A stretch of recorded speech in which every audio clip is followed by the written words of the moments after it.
o podcast Flamenguismo, chegando agora pro primeiro episódio oficial. A gente fez aqui antes um episódio 0, como um teste inicial, ali para sentir a temperatura da água, falar um pouco de uma expectativa ali para um jogo imenso, deixar um pouco das nossas ideias iniciais com esse podcast, mas agora é começando o real, do nosso jeitinho, fazendo a cada episódio, descobrindo de que forma a gente quer falar dessa nossa paixão e de tudo que cerca o Flamengo sem perder a ternura jamais. Meu nome é Gustavo Angeléias, eu tô aqui com meu amigo Matheus Vieira. Matheus, boa noite. Como você está, meu amigo? Alô, muito boa noite, que satisfação. A segunda edição do podcast, porém é a primeira. É, exatamente. Faz sentido pra você? Faz total sentido. Então tá feito sentido. Muito bem-vindos todos que estão colando com a gente. Vamos falar muito de Flamengo aqui, fazer aquele apanhadão do fim do ano passado, né? Falar de muita coisa aí, fazer algumas projeções também, de repente. Antes de mais nada, eu queria falar aqui primeiro de uma imagem que circula na internet há muitos anos, Matheus, que é o plano quinquenal, que é uma nota no iPhone, no bloco de notas do iPhone, que o plano é o seguinte: entre 2022 e 2024 tá escrito: foda-se, vamos jogar, fuck it, o e-ball.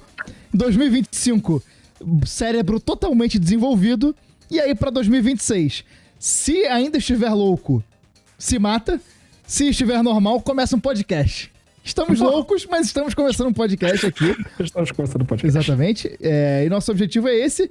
E antes da gente ir pro grosso do nosso podcast, você topa uma rapidinha? Que delícia, vamos nessa. Cara, então, eu tava ali naquele clima natalício, no pós-crédito do ano, entre Natal e Réveillon, e eu tava vendo o Instagram dos nossos atletas e assim, é bom, depois de ganhar, ver os jogadores curtindo, né? Pô, o Pulgar viajou, foi pro Chile, BH ficou pra caralho com os filhos, o Jorginho curtiu o Rio de Janeiro, foi no show do Mestrinho, o Arrascaeta ficou com um filho recém-nascido, o Emerson Royal foi fazer projeto social no lugar que ele cresceu. Então assim, pô, esses caras, eles merecem esse descanso de um ano absurdo como esse, ter o mental descansado pra buscar o mesmo nível de excelência que eles atingiram em 2025, só que assim, se tivesse perdido, eu ia estar puto. Ia acontecer a mesma coisa. Em casa. O que esse idiota tá fazendo no show? Na rua. Exatamente. Se durante a temporada que tava dando tudo certo, eu já fiquei enlouquecido com o Plata, imagina. Exatamente. Exato. Se eu tivesse perdido tudo. Mas, de qualquer forma, é bom ver esses caras dando uma relaxada, porque 2026 vai ser intenso. Outra rapidinha aqui, cara, porra, mais um ano que a gente teve no final do ano aí, nosso Jogo das Estrelas do Zico. E, cara, o Zico teve que tomar infiltração no joelho pra jogar a partida, assim, cara. Ele é um cara que sabe muito a importância de estar em campo. E as gerações que estão vendo o futebol hoje, elas podem se dar conta do que esse cara fez, né? Porque dá um pouquinho da dimensão ele tá em campo e é um ritual quase ali de final de ano ter esse jogo com o Zico ali desempenhando. É a última festa rubro-negra, né, no Maracanã. Tem todo ano. Pô, eu acho o Jogo das Estrelas fantástico. Reúne um monte de gente legal pra caramba. Tem a vaia anual ao Renato Gaúcho. Exatamente. É sempre aquela coisa maravilhosa, né? Eu acho fantástico. Eu gosto muito do Jogo das Estrelas. E o Zico mostra que ele também gosta muito, porque o cara vai jogar no sacrifício o Jogo das Estrelas, né? Pois é, uma exatamente. Coisa incrível, doente, né? É um doente, né? Porque se ele fala, doente. cara, agora, depois de 70 anos jogando futebol, eu vou parar, todo mundo ia falar, não, beleza, Zico, fica com Deus. Mas não, ele faz questão de jogar, porque é isso, né? Ele sabe a importância de estar ali e da dimensão que ele conseguir ainda jogar essa partida. Com certeza. Ele sempre tem que abrir a oportunidade pro Carlos Alberto ser humilhado. Exatamente. Inclusive, de novo. Eu não tinha notado isso na pauta, mas hoje saiu um vídeo com mais uma humilhação que ele sofreu. Pediram. Não, a SPN pediu a opinião de 100 especialistas. Estou fazendo aqui coelhinhos voadores com a minha mão. Mas se você for ver o vídeo, você vai ver que tem gente ali que talvez não seja tão especialista assim. Especialista, sim. Mas, de qualquer forma, pediram opinião, Carlos Alberto ou Arrascaeta. E aí o bom senso prevaleceu pelo menos uma vez nesse mundo aí, né? Pelo menos. Eu acho que o bom senso só não prevalece na cabeça de quem é amigo do Carlos Alberto e na própria cabeça do Carlos Alberto, porque aquilo ali deve ser também uma coisa fantástica de se viver. Enfim. Quer trazer uma aí? Eu não tenho nenhuma rapidinha pra trazer. Mas podemos entrar na pauta já também, qualquer coisa. Não, mas eu tenho uma coisa que eu acho bem legal, assim, que é as reações dos torcedores adversários vendo o Flamengo se mexer no mercado de transferência. Eu acho assim, cara, a galera tá exagerando de uma maneira muito, muito bizarra, cara. Posso chamar isso de assédio, é uma coisa inacreditável. Gente, o Flamengo não tá aliciando, não tá entrando em contato de maneira ilegal com os jogadores, só fazendo propostas. Sim. E aí o clube tem direito de aceitar ou recusar. É uma coisa que acontece em todas as janelas de transferências, mas transformou numa celeuma e uma coisa assim que o Flamengo tá fazendo bullying com os outros clubes. Gente, não é isso, pelo amor de Deus, gente. Vamos ter a calma aqui, todo mundo ficar tranquilo. Respirar um pouquinho, né? Respira um pouquinho. Mercado de transferências é isso aí, cara. Tem jeito. Não, é isso e assim... Esqueci o que eu ia falar. Não importa, eu ia concordar. Não, mas é porque assim, eu acho que... não, lembrei. Eu lembrei. O que eu ia falar assim, eu concordo contigo 100%. Acho que, cara, tomou uma dimensão essa negociação do Caio Jorge que não é normal, assim. Rolou um certo chilique aí. Eu acho que, inclusive, é uma das paradas de se negociar com essas SAFs hoje em dia, que são tais quais as cortes da França do século XIV. Tem o Rei Sol, que é o Pedrinho, que o que ele fala é lei, e não se pode desagradar o Pedrinho BH, o dono do supermercado BH. Ele é um bilionário, ele sabe fazer negócio, ele é um gênio. Então, assim... Senão vai aumentar o preço da farofa. Cara, gente, vamos lá, vamos com calma. Mas, ao mesmo tempo, me preocupa um pouco essa negociação. Não vou falar se eu acho que vale, se eu acho que não vale, porque, primeiro, eu acho que não vem, mas eu prefiro... Eu acho que uma postura que eu vou tentar adotar aqui é esperar a negociação se concretizar para falar alguma coisa, porque senão a gente vai ficar gastando muita energia com algo que não aconteceu. Tem uma atualização aí. Parece que as negociações foram encerradas, né? Mas aí retomou. Aí, essa que é a parada. Eu acho que assim, na última janela... A gente teve um mérito grande da nossa diretoria ali, capitaneada pelo Boto e com o BAP na retaguarda, de ser de serem negociações pouco vazadas. O Lino, quando viu, fechou. O Samu, quando viu, fechou. O Royal, quando viu, fechou. Só o Carrascal, que, realmente se arrastou ali. Mas aí foi uma negociação mais arrastada e tal. Com o clube russo é muito difícil, né? Exato, mas assim, mesmo assim não ficava isso de vai e vem e negocia e sai e vaza. Cara, essas negociações agora do Flamengo estão todas vazando loucamente. Tipo assim... Insuportável. Eu, honestamente, eu acho que a postura do Flamengo nesses momentos deveria ser, cara, se uma negociação começa a vazar nesse nível, talvez seja o ponto de repensar essa negociação. Repensar com quem está negociando. Aí, obviamente, não sabemos quem está vazando. Pode ser o nosso lado? Será que o nosso lado tem achado interessante nesse momento? Fazer uma pressão? Fazer uma pressão? Não sei, mas eu acho que, tipo assim... Acho que o ideal seria não ter esse tipo de vazamento, o tempo todo, cara. O tempo todo é notícia e não notícia. Inclusive, em vários momentos, vai saindo umas coisas assim, cara, pelo amor de Deus, isso aí não é nada. Informações completamente vazias. Então, assim, essa parada do Caio Jorge, me cansou, sacou? Já tô com ranço. A realidade é essa, eu tô com ranço. E não foi uma negociação que durou muito tempo, né? Foi uma coisa curta e no pouco tempo que foi, pareceu, sei lá, 2 semanas, pareceram 2 meses. Realmente bem desgastante, bem chato mesmo. E eu gostei que, pelo menos aparentemente, essa negociação se deu por encerrada e a gente vai partir para um próximo alvo, né? E vamos ver quem vai ser, né? Estão falando muito aí de Marcos Leonardo, mas aí também não acredito tanto. Teve um burburinho aí do Castelhanos, mas já fechou com o West Ham. Gosto muito do Marcos Leonardo, tá? Seria o meu nome favorito, assim. Cara, então, eu acho ele excelente jogador, mas eu tenho o termo técnico. Pinimba, com um jogador que tá jogando, na Arábia e na China, por exemplo. Cara, antes eu tinha também. Antes eu tinha. Em campeonatos que a competitividade ela é um pouco mais baixa. O árabe melhorou muito nos últimos anos. Então, teve um vídeo no canal Gold do Vini Pereira, que é um dos responsáveis por gerir a página central do Arabão, que, inclusive uma página excelente sobre futebol saudita e ali do Oriente Médio. Muito bom mesmo, os caras são bem informados pra caramba. Ele falou sobre motivos pelos quais ele acredita que mesmo o Marcos Leonardo estando bem lá no Al Hilal, tem chances de o Flamengo contratá-lo. Eu achei o vídeo interessante e, inclusive, recomendo pra quem tá ouvindo aqui a gente que colhe lá em @canalGoldBR pra dar uma conferida. Entendo o seu ponto de vista, realmente é complicado. Não é exatamente preconceito, né? Mas é uma coisa que, realmente, o futebol saudita, antigamente, ele era visto como uma força bem menor em relação até ao futebol sul-americano, né? Então, é normal você achar isso também. Mas eu tenho acompanhado, né, profissionalmente, assim, a liga e o crescimento é realmente exponencial, assim. O canal que eu trabalho já transmite há 2 temporadas, tá na terceira, entrou na terceira agora. Uhum. E a evolução é constante, assim. Sempre chega gente forte pra caramba, sempre chegam ótimos jogadores, e aí eles estão também crescendo em termos de gestão dos clubes e tal. Então, é uma galera que tem muito dinheiro.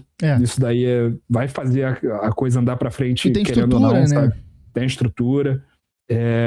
Então, vai ter muita coisa que pode evoluir aí, e eu acho que vai, sabe? E o Marcos Leonardo, ele tá jogando muita bola lá, tá jogando muita bola mesmo, assim.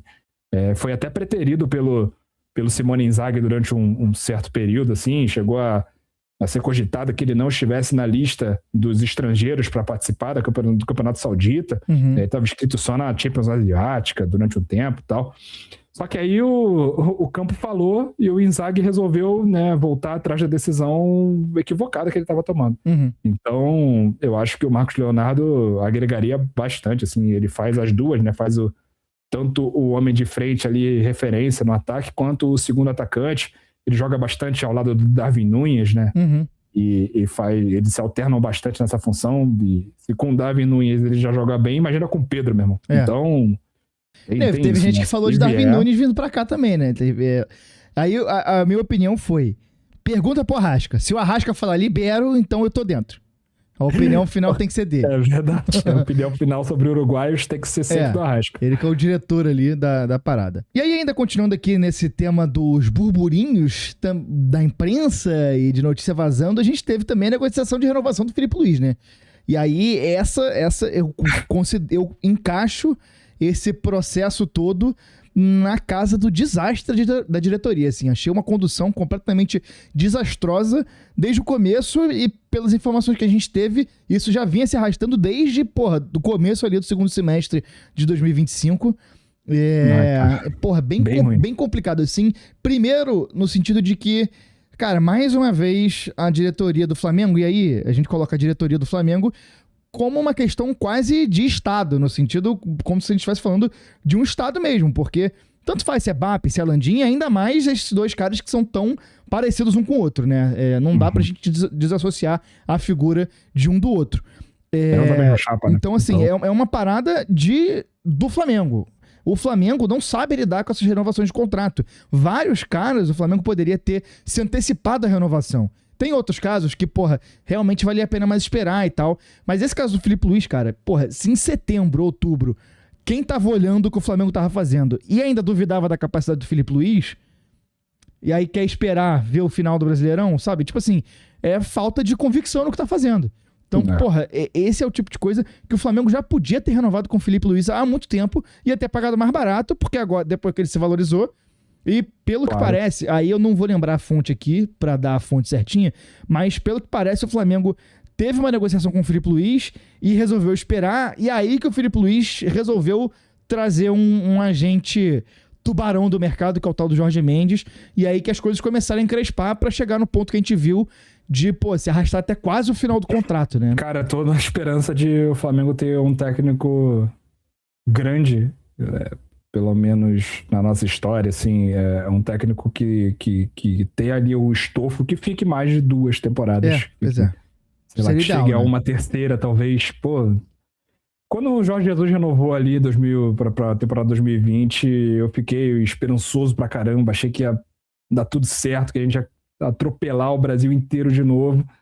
E aí veio pandemia, veio todo aquele lenga-lenga do velho querendo ir embora, e com saudade de Portugal, querendo ir embora e tal. Enquanto eu não renovava o Filipe Luís, eu falei, cara, vai ver que não é pra gente, vai ver que a gente não tá destinado a ter isso, porque uma hora tem pandemia, outra hora não renova, pelo visto vai dar merda mesmo, e é isso. Aí do nada apareceu um Chelsea, botando o Filipe Luís na lista de tá de brincadeira comigo, né, Chelsea?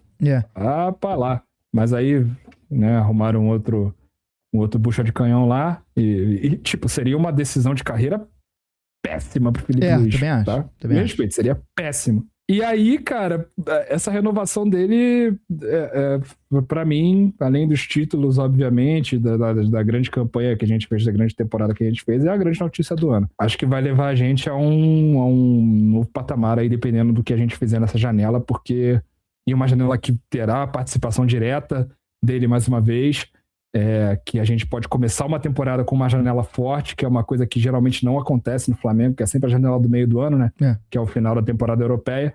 Só que agora a gente pode realmente entrar com uma janela firme nesse começo de ano e fazer algo que realmente construa o nosso time desde o início. E aí é pra tudo, irmão. Acho que está bem colocado e acho que a intenção realmente é essa, né? Fazer a gente ter praticamente 2 times, que foi o que a gente não conseguiu ano passado, que realmente, cara...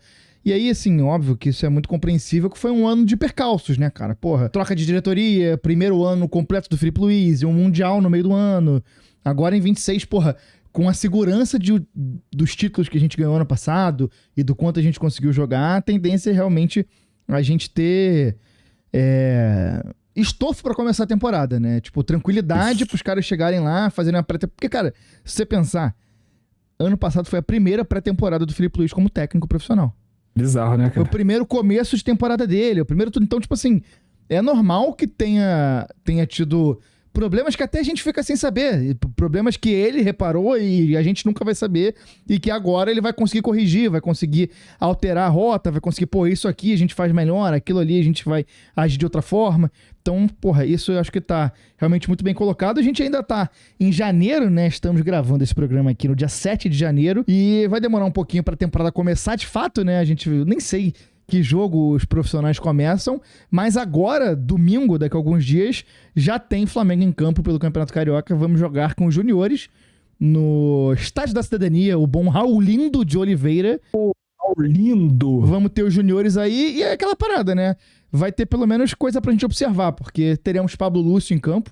Sou um grande entusiasta desse jogador. O que dá pra gente criticar do ano passado, que a gente pode esperar uma melhora esse ano, é o uso da base, né? Porque eu acho que ano passado o Felipe ele não quis arriscar. Tinha uma margem muito pequena ali, tinha muita coisa pra acertar, muito modelo de jogo pra ser aprimorado, e acho que ele realmente se furtou de testar os jovens e acabou dando certo, mas no limite, né? Teve até um levantamento do GE aqui sobre isso, que foi a menor sequência de jogadores da base, né, atuando pelo Flamengo desde 2019. E foi aquele ano, né, que chegou uma galera que realmente para elevar o nível do elenco, né? Então, agora a gente tá num momento diferente, né? Então, acho que o aproveitamento da base é algo que eu também quero ver mais esse ano. Eu acho que isso pode ser uma questão importante.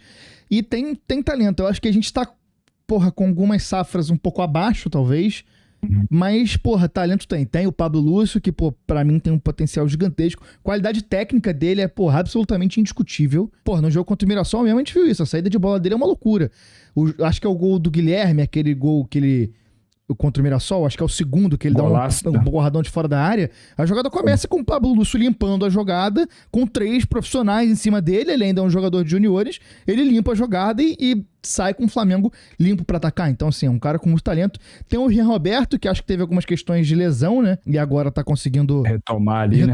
Vamos ver também o potencial dele. Tem um gol do Rian que ele marcou contra o Corinthians, cara, que é uma coisa assim, pô, o moleque mostra ali o talento bruto que ele tem mesmo, sabe? Que a arrancada, o drible, a finalização, pô, ele mostrou tudo nesse gol, cara. Ele mostrou, assim, que o talento lapidado vai render muitos frutos pra gente e eu quero frutos técnicos. Porque a gente passou da fase de ter que vender assim que o moleque brota, sabe? Não, com certeza. Não, isso é fundamental, assim. Óbvio que, porra, a emergência do dinheiro, ela fala mais alto em alguns momentos, mas assim... Pô, vou usar um exemplo do cara do elenco de hoje, o Everton Araújo, por exemplo. Pô, é um cara que já tá um pouco mais velho, já tá no profissional aí tem 2 anos. Cara, se for pra vender por um valor que não vai resolver a vida do Flamengo no ano, porra, deixa aí. Vamos usar os caras da base. Vamos manter. Se tá rendendo, vamos manter. Não necessariamente o Everton Araújo tá rendendo assim, é só um exemplo, mas assim... se não for pra ser uma venda lá Vini Júnior, pô, vamos tentar lapidar o cara, vamos tentar utilizar ele e ver o que dá pra fazer. Acho que isso é um ponto que a gente precisa ter bastante atenção, né? Porque Senão a gente vai ficar revelando pra vender, pô, pros caras jogarem Wolverhampton da vida? Pô, não dá, né? Não dá, mano. E vender pra time que é mais interessante, né? Que os caras vão realmente subir de patamar. Não ficar vendendo pra time médio, pra time pequeno, só porque é a Europa, sabe? Eu acho que a gente tem que falar um pouquinho também, além da renovação do Felipe, eu acho que da atuação do José Boto, né? Na última temporada. Ele estava sendo muito criticado e com razão, porque começou na marcha lenta danada ali, tava falando um monte, aparecendo um monte, dando um monte de entrevista que tem pé na cabeça, que não tem por que ele tá aparecendo antes de mostrar serviço. Só que aí as coisas se acalmaram, ele deu uma sumida, e aí o homem começou a trabalhar, trouxe reforços assim, que a gente realmente estava precisando, isso que é o grande X da questão, trouxe reforços para posições que a gente estava precisando, não só aquele nome grande que vai gerar buzz na imprensa e na torcida. Não, ele trouxe muitos caras que são interessantes, assim, muitos jogadores bons que chegaram para resolver ou para aprofundar as opções que a gente tem para determinadas posições, né? Foi o caso do Samorino, do Saul, do próprio Jorginho. E são caras que estão aí, vão ficar por um tempo e eu acredito que vão ganhar bastante coisa com esse elenco, né? E eu acho que o José Boto tem muito mérito nisso também, além do Felipe, claro que trabalhando em parceria. Só que agora a mesma mão que aplaudiu vai ser a mão que vai vaiar. Carlinhos Bala. Porque, cara, todas as entrevistas que ele aparece é um tesão em falar que, não, porque é Europa, não, porque agora eu fiz um bom trabalho aqui, eu posso voltar pra Europa num time grande, não, porque jogador X vai atuar no Flamengo, porque vai abrir portas pra ele na Europa. Meu irmão, se liga onde tu tá, cara, pelo amor de Deus. Se situa, mano. Se situa, por favor. Eu tô tentando gostar de você. Eu gosto de você. Eu quero ser seu amigo. Mas, pô, para de ficar nessa porra de Europa, cara. Eu acho que, assim, um mérito dele nesse processo de 2025 foi aprender com os próprios erros, né? Porque ele errou muito até conseguir acertar. Errou, porra, muito na situação do Pedro. Expôs um atleta, entrou em rota de colisão com um jornalista que, porra, o Mauro, cara, a gente pode ter 300 mil críticas aqui a ele. E aí, agora eu tô falando até meio que sem fazer um juízo de valor aqui, mas é um cara que gosta de brigar. Isso a gente pode colocar aqui. E é um cara que, assim, ele não entra em briga pra perder. Então, assim, o Boto tava claramente brigando com gente que, porra, é bom evitar uma briga. Pô, muita notícia saindo em jornalista que não é jornalista. Daí, por enquanto, eu vou evitar citar nomes aqui, mas todo mundo conhece algum tipo desse. Depois que rolou a crise com o Pedro, que ali ele quase caiu, inclusive. Passou perto de cair. Então a tensão ficou bem grande naquele momento. A partir dali ele fechou a casinha, passou a trabalhar em silêncio, sumiu das entrevistas, parou de falar com a imprensa, parou de falar com a imprensa lá de fora, parou de vazar coisa pra qualquer um. Aí depois disso ainda teve a parada do Mickey Johnston, né, que foi uma contratação ali que virou meme pra caralho dentro da torcida e não poderia deixar de ser, mas que assim, no momento ali era um pouco complicado e aí parece que ele entendeu realmente que não era o caminho no momento. Aí depois disso a parada meio que andou, assim. E eu acho que até as contratações que rolaram mostram que realmente que ele tava correndo atrás.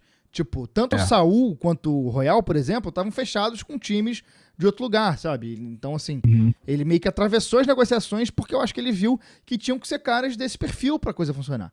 Então, assim, e eu acho que eu tô falando tudo isso porque acho que agora ele tá caindo nos mesmos erros. Voltando a falar muito, voltando a ter negociação que vaza tudo. A gente sabe que a pressão de torcida em Twitter afeta as negociações. Não adianta falar que não. Não, as diretorias têm correntes internas e as pessoas falam e as pessoas influenciam os tomadores de decisão, ainda mais no Flamengo, que é um clube associativo, e no Cruzeiro, por exemplo, do caso do Caio Jorge, que a gente falou, que tem um dono que pode tomar uma decisão hoje e amanhã tomar outra decisão completamente contrária. Então, assim, esse tipo de coisa influencia. Então, aí eu volto na parada que eu falei antes, que, assim, essas negociações tem que ter cuidado com quem você negocia para saber que tipo de negociação você vai ter, sabe? Se não tivesse vazando tanto, talvez a negociação ocorresse de forma mais tranquila. A gente vai ter que ver. E assim, trabalho de diretor de futebol é muito difícil de avaliar, né, cara? Porque tem muita coisa que é silenciosa, tem muita coisa que ocorre no dia a dia, que a gente muita coisa que não acontece. Exatamente. Então, assim, eu acho difícil avaliar a qualidade dos méritos e a falta de qualidade dos deméritos do trabalho. Mas, assim, 2025 pode dar um voto de confiança. Eu acho que ele conseguiu o direito de ter a confiança para trabalhar e vamos ver agora, né? Porque é um ano decisivo. Vamos ver como vai ser o perfil das contratações dessa primeira janela. É uma janela enorme, que vai até março, se eu não me engano. Tem muito tempo pra rolar aí e o Flamengo tá com dinheiro, né? O BAP adora falar que tá com dinheiro. Então, assim, tá anunciando pra todo mundo aí, ó. Eu tenho dinheiro, podem cobrar caro do Flamengo. Pode falar um pouco menos. Pode falar um pouco menos. Todo mundo sabe que tu tá com dinheiro, todo mundo vai pedir mais dinheiro, né? Até pra situações que não valem a pena você gastar tanto dinheiro assim. Aí você vai obrigado a gastar uma grana a mais porque você tá falando pra todo mundo. Você tem um monte de dinheiro. E não é como se todo mundo precisasse ouvir que você tem um monte de dinheiro, né? Porque todo mundo sabe que o Flamengo tem um monte de dinheiro. E agora, inclusive, já falando sobre o BAP, eu acho que também é o tipo de coisa que a gente tem que ficar atento. Porque, cara, a cobrança tem que ser firme. O segundo ano é o momento que a parada pode começar a dar merda. Ainda mais vindo de um ano com 2 títulos gigantes que você conquista, uma boa participação no Mundial de Clubes. Eu acho que a galera fica com uma benevolência, uma tolerância bem maior com alguém que tá na cabeça ali da diretoria do clube. Eu acho que a cobrança e a vigilância precisam ser constantes, porque se deixar o negócio desanda com uma facilidade tremenda, porque Flamengo, todo mundo sabe como é, Flamengo é foda. E é aquela cobrança que vale pra todo mundo, menos pro presidente, né? Porque aí exatamente. O Flamengo tem que ganhar o tempo todo e não sei o quê, mas o presidente pode fazer merda. Não, fica tranquilo, vai lá, cria uma crise na véspera do Natal, quando não tem nada acontecendo, que não vai ter problema nenhum, vai ter um idiota no Twitter pra te defender, fica tranquilo. Só Flamengo, né? Só Flamengo tem repercussão, nada que você fala tem repercussão. Não precisa ter responsabilidade do que você fala. Nenhuma. Não sei se nossos 3 ouvintes perceberam. Por enquanto, teremos mais ao longo dos anos. Isso. Mas estamos fazendo aqui um esqueminha de que eu trago uma pauta, Matheus traz outra, e aí a gente vai debatendo e vamos ver o que vai rolar no nosso começo. Vai ser assim que a gente vai fazer nessa primeira fase aqui do podcast Flamenguismos. Inclusive, por favor, divulguem pros amigos, mandem grupo de Flamengo. Agora a gente vai começar federal a espalhar isso aqui. Então, segue no Spotify, se inscreve no YouTube, avalia com 5 estrelinhas, dá aquela moral pra gente, porque, assim, se você está ouvindo a gente agora, nesse momento, é porque você gosta da gente, entendeu? Já é uma baita de uma ajuda, mas a gente pede uma ajuda um pouco a mais pra gente crescer e chegar... cliquezinho, tudo de graça, só cliquezinho ali. Aquele grupo de Flamengo ali, manda aqui, ó, esses 2 doentes falando de futebol aqui. E é isso. E aí agora vamos pra nossa última pauta aqui, que é começar a nossa retrospectiva 2005, né? Acho que é importante a gente falar das competições, o ano que... 2025. 2025, eu falei 2005? Pelo amor de Deus. Não, aí não, 2025. Essa frase que eu vou falar agora, ela pode funcionar pros dois, né? Que é um ano de inflexão pro Flamengo. 2025 foi e 2005 também foi, mas por motivos completamente opostos. Exatamente. Mas 2025 certamente será um ano que a gente vai falar por muito tempo e vamos fazer aqui a nossa retrospectiva, começando pelo final, né, cara? E aí, a primeira coisa que eu anotei sobre a nossa disputa do Mundial aí, do nosso Intercontinental, é que, perdeu uma merda, né, cara? Caralho, cara. Perder é muito ruim, mano. Ainda mais chegando tão perto. Você tendo uma chance de ganhar ali, sabe? Sentimos um gostinho, né, cara? Eu li uma matéria do BAP falando que o dono do PSG, em um momento, falou pra ele. Eu comecei a achar que a gente ia perder. Cara. Porque, cara... A gente tava no jogo pra caramba, assim, sabe? E aquela porra daquele técnico de TI do cacete, do goleiro miserável daquele goleiro do PSG, velho. Vai pro inferno, cara. O maluco, sei lá de onde é que surgiu aquela praga. É foda, cara. E aí veio lá e fechou o gol. E aí eu fui anotando aqui, desde a final, algumas coisas pra falar, umas reflexões e tal. E aí, coisas que dá pra ver o meu nível de raiva muito alto perto da final, ele vai diminuindo um pouco, assim. Porque, cara, eu fiquei muito puto, tipo assim, esse papo de, o torcedor tem que sentir orgulho do time e blá, blá, blá. Pô, meu irmão, eu não quero o Roger Flores e o Luiz Roberto me dizendo como é que eu tenho que me sentir, cara. Eu entendo de onde vem isso, assim. Eu entendo que é uma parada de você, entre aspas, proteger os jogadores e mostrar pra torcida, dar pra torcida a dimensão do que foi a partida. Mas, pô, meu irmão, me deixa me sentir com raiva, cara. Eu fiquei com muita raiva, muita raiva daqueles pênaltis, cara. Mas muita raiva. É uma coisa que é momentânea também, cara. A gente não vai, pô, ir na rede social dos jogadores pra atacar os caras, porque eles, né, perderam uma disputa de pênaltis contra o campeão da Champions League, sabe? Foda que tem doente que vai, né? Esse que é o problema. Então, mas é porque também 40 milhões é gente pra caramba. Né? Exatamente. Mas assim, eu acho que eu tinha que desabafar um pouco disso. Aí agora a gente vai pro resto, assim, e retomando um papo do nosso episódio. Mas eu acho importante dizer que nós ficamos orgulhosíssimos do desempenho do Flamengo no Mundial de Clube, gente, porque foi fantástico, assim, a gente chegou longe pra caramba mas não pode. longe pra caramba também não pode perder 4 pênaltis, viado. Porra, mas não caralho, não pode, mano. Não pode. Inclusive eu gostaria de dizer uma coisa, eu sou absolutamente contra a prorrogação. Sim! Não tem que existir prorrogação. Vai direto pra porra dos pênaltis. Aí pode ser, inclusive, aqui um posicionamento do podcast Flamenguismos anti-prorrogação, a não ser... A não ser que seja Golden. Se for pra ser Golden, eu tô dentraço. Mas se for pra ser desse jeito, que vai, com certeza, mais 30 minutos de futebol, aí eu sou absolutamente contra. Cara, não tem a menor necessidade disso, cara. Nossa, final de temporada pra América do Sul, meio de temporada pros caras que vieram de um jogo no fim de semana, e aí chega precisa viajar, e aí chega lá também, e aí todo mundo, pô, exausto depois de 90 minutos intensos de jogo. E o jogo já não é mais a mesma coisa. A qualidade do espetáculo não é tão boa quanto no tempo regulamentar. Vai direto pros pênaltis, bicho. Vai direto pros pênaltis. Concordo. Ou é Golden, ou vai direto pros pênaltis. Perfeito. E aí, assim, retomando um papo também do nosso episódio 0 lá, o jogo que o Flamengo faz é uma prova de como o nível de enfrentamento subiu, né? A gente teve 3 jogos contra o alto escalão europeu em 2025. Foi uma vitória contra o Chelsea, uma derrota contra o Bayern e um empate contra o PSG, perdendo nos pênaltis. Então, assim, uma elevação do que a gente consegue fazer e uma prova da força desse elenco do Flamengo e da qualidade do Felipe Luiz. 3 clubes do mais alto escalão do futebol europeu, gente. Assim, isso daí não é coisa pra se subestimar, não. E o PSG, porra, logicamente, assim, o PSG jogou muito melhor. Mas jogou muito melhor do que o Flamengo. A gente fez a partida que era possível no contexto. Mas, ao mesmo tempo, pô, não lembro quem falou isso, acho que foram os moleques lá o Bruninho e o Simões estavam tendo essa discussão.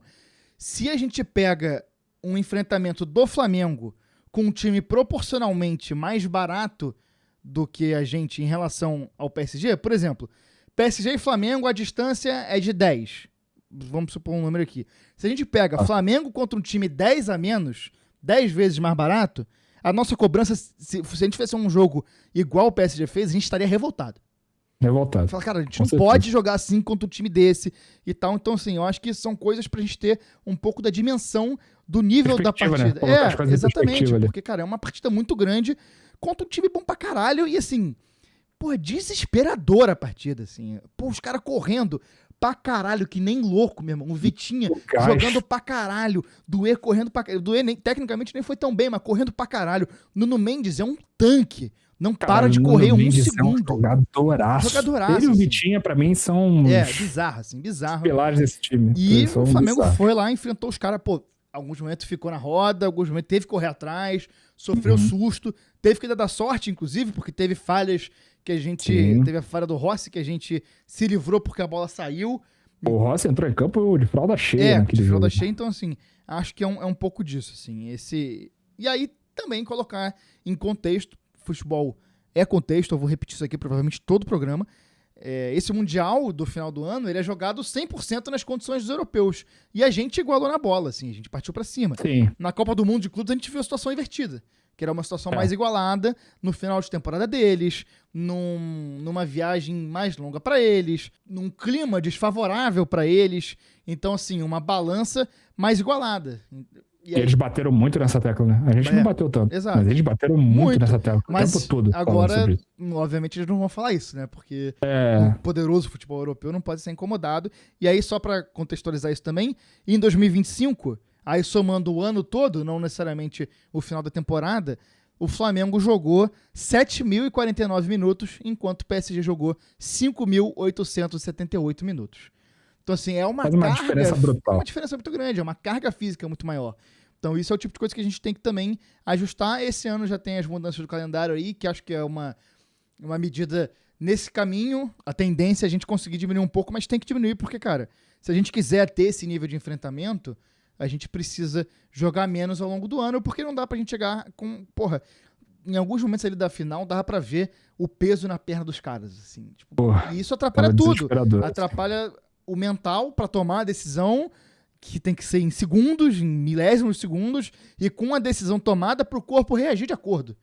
E, porra, milímetros de distância que o corpo não reaja, ou então 1 milissegundo que o corpo demora a reagir, num enfrentamento como esse, fudeu, acabou. Os caras já pegaram a bola, recuperou, quando você viu, 3 tabelas estão perto do gol. E é uma qualidade técnica, principalmente desse time do PSG, né, cara? Os caras são muito bons. Eu fiquei, pô, muito impressionado, assim. É um timaço mesmo. O Luiz Henrique também é um técnico, pô, fora de sério. O cara é muito bom mesmo. E aí tem um fator sorte também, né? Que, pô, é foda a gente pegar o melhor Liverpool da história, 1-2, e um PSG dominante pra caralho. Assim, porra, caralho, não dá pra gente pegar um Chelsea, não, cara? Pô, não tem como cair um Chelsea do Roberto de Mateu, não, na nossa escola? Cara, pô, pela madrugada. Né? Mas, ao mesmo tempo, e aí, aplaudindo e vaiando com a mesma mão, se a gente continuar ganhando e chegando, porra, a tendência é alguma hora vir um time um pouco pior, né? Eventualmente vai brotar. Tem que abocanhar. E é isso, né, cara? O mundo será nosso em breve. Cara, e assim, esse último Mundial de Clubes me deixou com a sensação de que é realmente questão de tempo. É realmente questão de tempo. Porque a distância tá sendo encurtada e a gente tá mostrando que futebol a gente tem, que dá pra bater de frente, sim. Ligado? E a distância tá diminuindo, cara. A distância tá diminuindo. Isso era inimaginável, assim, eu já tava conformado que a gente não, né? Que o clube brasileiro jamais conseguiria conquistar o Mundial de Clubes novamente. Hoje em dia já não pensa dessa forma. Se o trabalho for bem feito, tem como chegar. Esse Flamengo eu acho que é uma prova que, assim, pô, pega um técnico bom de verdade, pô, bota os jogadores certos na mão dele, a parada vai fluir, cara. Cara, eu até anotei umas paradas aqui pra falar dos pênaltis especificamente, mas acho que vou pular aqui. E acho que a gente podia falar um pouco das atuações individuais, né? Acho que isso pode ser uma boa pra gente falar do jogo, porque, cara, eu queria ter revisto o jogo antes da gente gravar esse nosso primeiro episódio, mas eu não consegui tempo. Mas eu também não. Eu tava pensando nisso também. É uma partida muito rica pra gente estudar, né, cara? Porque... E pra entender, porque, mano, tem muita coisa nessa partida. Enfrentamento entre dois técnicos que são, na parte tática ali, são caras que realmente, pô, estudiosos pra caramba e que realmente são inventivos, sabe? Que tem mudanças que eles fazem adaptações, tanto desde o começo quanto durante a partida. Sim. E é realmente um material muito rico de estudo que tem ali num confronto entre PSG e Flamengo. E aí, entre Luiz Henrique e Felipe Luiz. E aí, falando deles, primeiro, Nuno Mendes e o Vitinho, a gente falou já um pouco deles. O Vitinho eu até acho que foi bem marcado. Eu acho que tem partidas que ele consegue ser bem mais dominante do que ele foi contra o Flamengo. E, pô, fiquei muito impressionado com o Barcola, mano. Eu achei que o Doué ia me fazer sentir medo, mas assim, o cara que eu prendia a respiração em desespero quando pegava na bola era o Barcola, cara. Achei que ele deitou, tava muito iluminado no dia. É muito foda. Muito ele bom. Joga muita bola e ele é muito bom tecnicamente, é um cara do drible, é o cara da velocidade, da finalização. E ele tem uma coisa que ele tem um talento equiparado ali ao Doué, mas ele é muito mais alto e a capacidade física dele é bem maior, assim. Então é um cara, pô, especial mesmo. Eu sou fã do Barcola. Agora, só não pode se chamar Bradley, né? Não dá pra ter esse nome. Pô. Tá tudo errado. Francês, né? Pô, pelo amor de Deus. Bradley. E aí, mal do PSG, eu achei o Marquinhos, assim, bem perdido. Bem perdido. Não é à toa que cometeu o pênalti ali no Arrasca, que, pô... E perdeu uma chance, né, ali de fazer o segundo. E o Dembélé também entrou mal, mas aí lesão também. Dembélé tem um contexto, né? O Dembélé tem que dar uma passada de pano ali pra ele, porque o bola de ouro, né? Exatamente. Daí, que pataquada dar o prêmio pra ele lá, né? Porra, finge que não tá torcendo pros caras, pelo menos, né? Finge que... Pelo amor de Deus, né?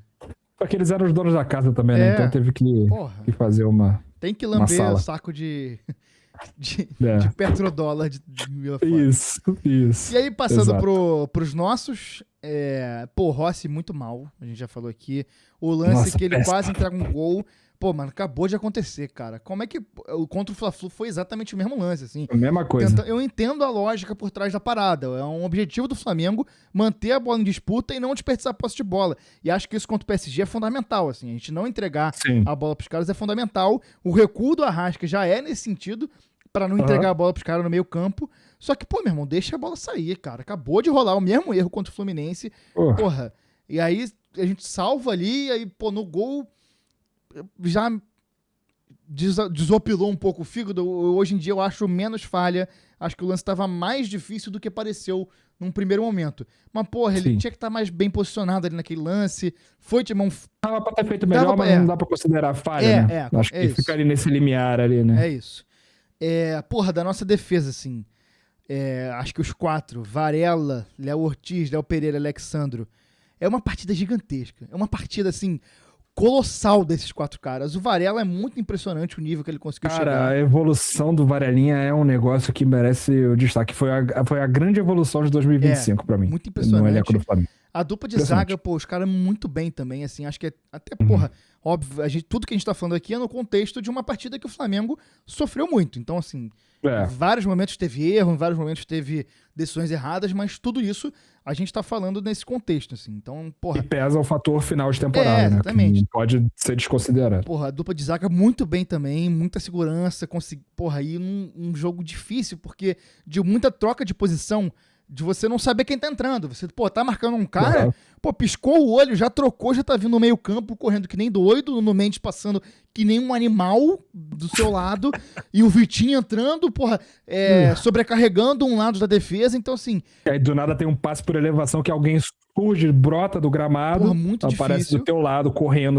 igual um guepardo. Eles muito bem bizarro. também. E, pô, o Alexandro, cara, que jogador. Que jogador fantástico. Que jogador. Porra, ano passado veio um amigo meu, Luiz, português, torcedor fanático do Porto. Começou a namorar uma amiga minha, brasileira, que mora em Portugal. E aí, ela é flamenguista, falou, cara, a gente tem que levar ele no Maracanã. A gente foi no Flamengo e Bahia do Maracanã do ano passado e ele ficou maluco. E, pô, ele vai ouvir esse podcast, com certeza que eu vou mandar pra ele. E ele é dodói que nem a gente, assim, viciadinho em futebol. Pô, nossa galera ficou conversando com ele pra caralho. Moleque, nego mandando pra ele tá indo de volta, sabendo pra caralho. E ele falou uma parada, mano, que eu não esqueci.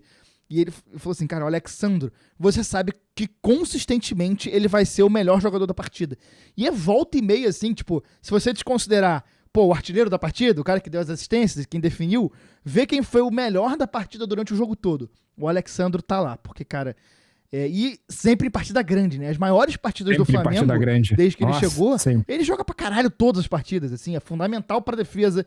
Quando precisa, o time busca ele, assim, o bagulho começou a ficar um pouco tenso, a pressão subiu, o time busca ele, vai em cima. Ele e Jorginho. Dá nele, ele acalma a jogada, dribla, faz aquele driblezinho dele que ele vai, dá um girinho e volta. Porra, é muito, muito impressionante o que ele fez, assim, esse ano... expectativa grande em cima dele, porque, cara, se ele fazendo de novo a pré-temporada com a gente, se ele tiver menos lesão, cara, é um cara que vai ser muito importante, muito importante.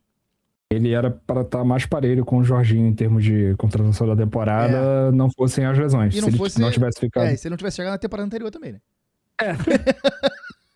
Esse pequeno Mas, enfim, eu ainda tô meio... Não, isso. Janeiro é foda. Mas assim, cara, porra, um jogador fantástico, assim, um cara que, pra mim, já entra como ídolo do Flamengo, assim, pelo que ele fez, e é, porra, muito bom de ver jogar. No estádio é coisa de maluco. No estádio é de você, porra, assistir aplaudindo.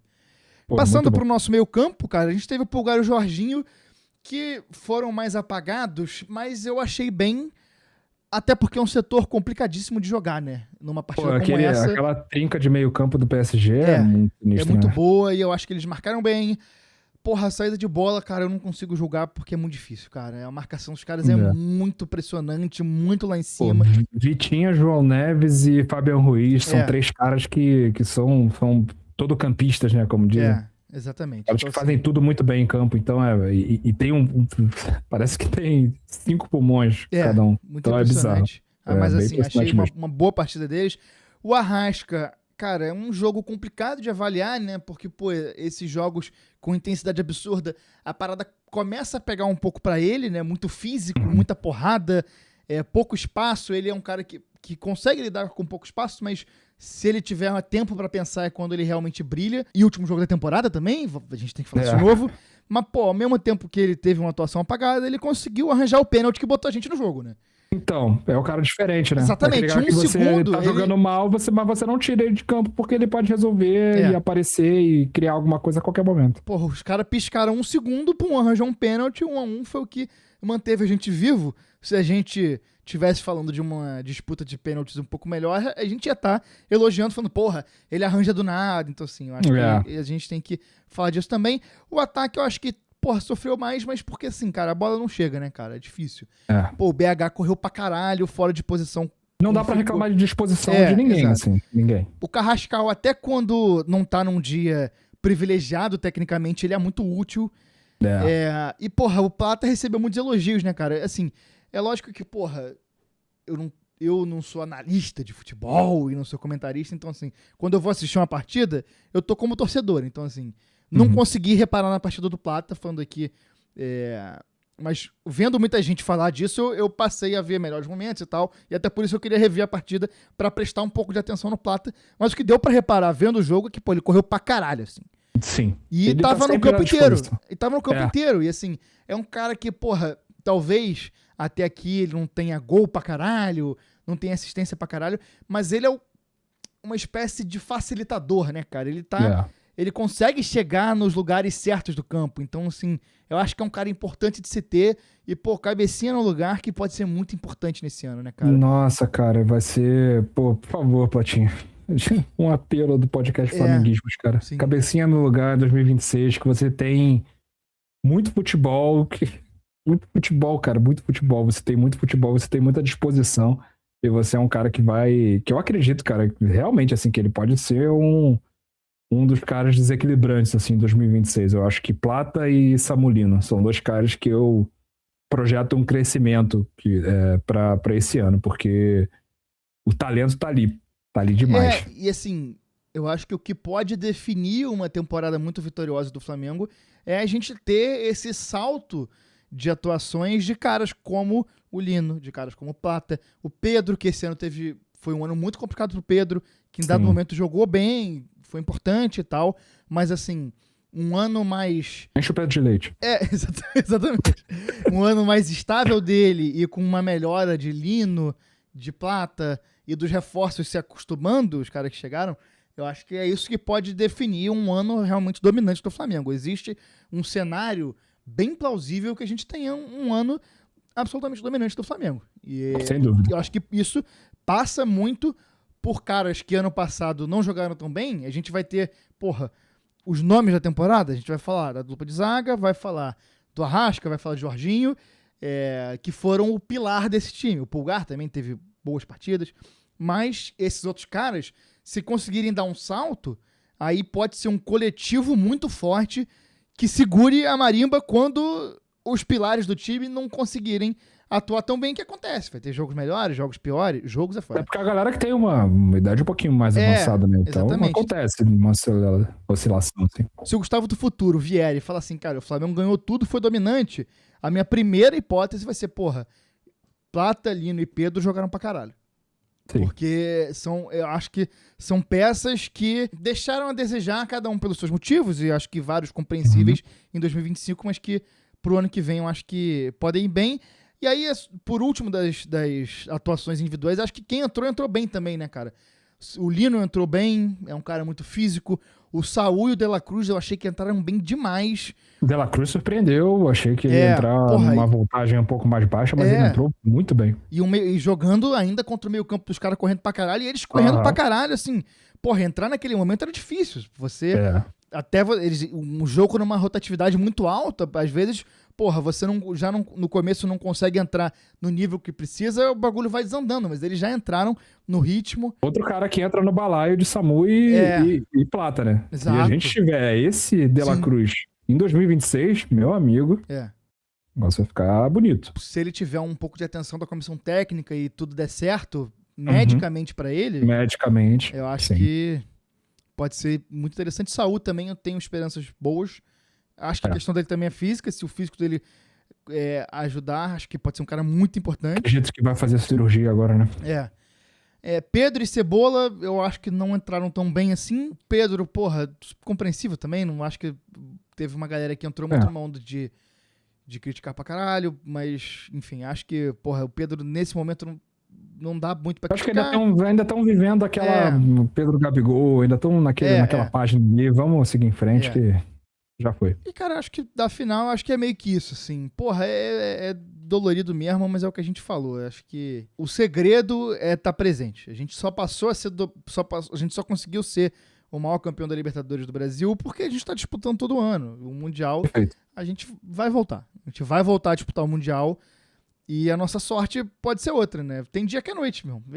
Tem dia que é noite. Não era o nosso dia. Infelizmente, não foi o nosso dia. Um pouquinho mais de sorte, talvez as coisas estivessem caminhando de forma diferente, mas acho que assim, as coisas vão acontecer do jeito que tem que acontecer. Na hora que for pra ser, vai ser nosso e vai ser muito especial. Com certeza. Nossa, cara, eu não consigo nem imaginar, assim. É isso. Conceber é difícil, né? Acho que a gente falou disso, né? É um mundo complicado de conceber o Flamengo campeão mundial, porque é o que falta, né? A gente já viu o Flamengo ganhar tudo. É só isso que falta.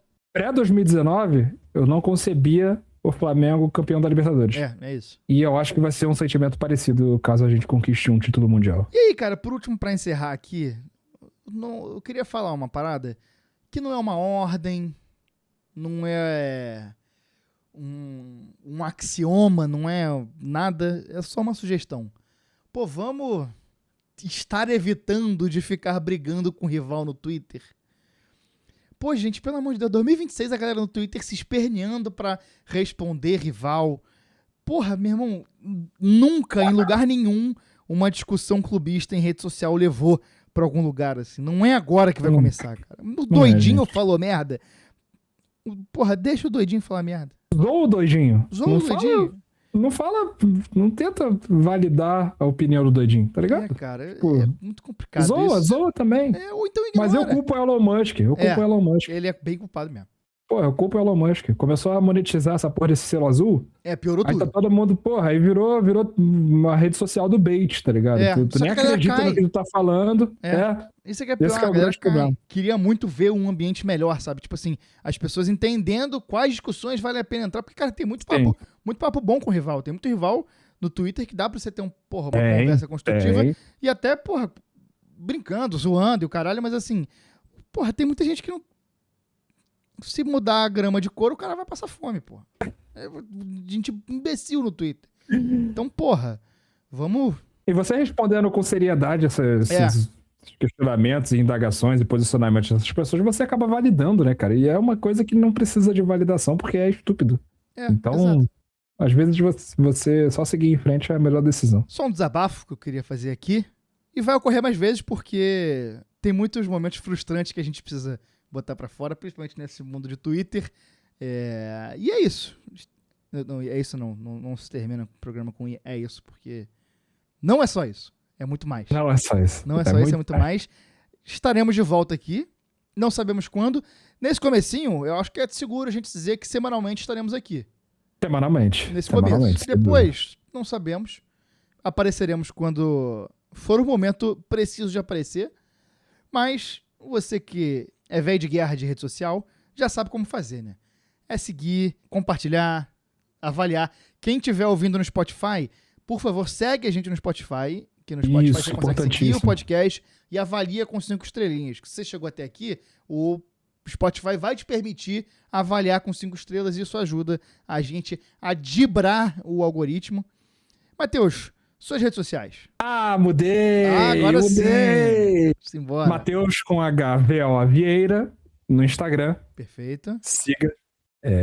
E eu vou estar lá pra trocar ideia, pra, né, começar... Tô pensando em começar a realmente criar mais conteúdos por ali e transformar aquilo ali num canal de comunicação com a galera que ouve a gente, com a galera que tá ali presente pra falar sobre os mais variados assuntos relacionados ao futebol. E a gente vai estar junto nessa, galera. Segue lá e vamos que vamos. Eu tô no Instagram como Jean Geleias, Geangeleias. G-E-L-E-A-S, quase travou aqui pra eu falar o meu próprio sobrenome. Soletrando. Mandar um grande beijo para Léo Taquesse, Matheus Esperon, Bela Bira e o Lucas Aragonês, que comentaram no nosso episódio 0. Dá pra comentar aqui também. E a nossa ideia, cara, Vamos vocês. Conversar. A gente iniciar uma conversa aqui a cada semana, falar de Flamengo, desabafar do que tiver que desabafar, criticar a opinião dos outros e sempre, tentando trazer a nossa visão nesse mundão de meu Deus que é o flamenguismo, né? Que é o rubro-negrismo. E a ideia é conversar, começar uma conversa e a gente estar aberto assim, você quer ouvir a gente falar de alguma coisa? Daqui a pouco a gente vai... Alguma coisa que a gente falou aqui te deu uma ideia que você quer que a gente converse? Vamos conversar. Sugere. Nossas redes sociais estão abertas. A ideia é realmente trazer todo mundo que tá ouvindo a gente junto pra gente ir montando aqui, cara. A gente começou até meio do nada. O episódio 0 foi 100% do nada. E esse aqui a gente tá fazendo meio que sem pensar também como é que é. Justamente pra gente ir conversando com todo mundo que for ouvir a gente. Eu acho a espontaneidade uma coisa fantástica. Maravilhosa. É isso que vende. É isso que vende a pessoa ser verdadeira. Ele é sincero, ele fala o que ele pensa. Aqui tem verdade. Ele pensa merda, mas ele fala a merda que ele pensa, então vale a pena. E a gente se encontra no Flamenguismos número 2. Grande abraço. Beijo, gente. Tchau, tchau.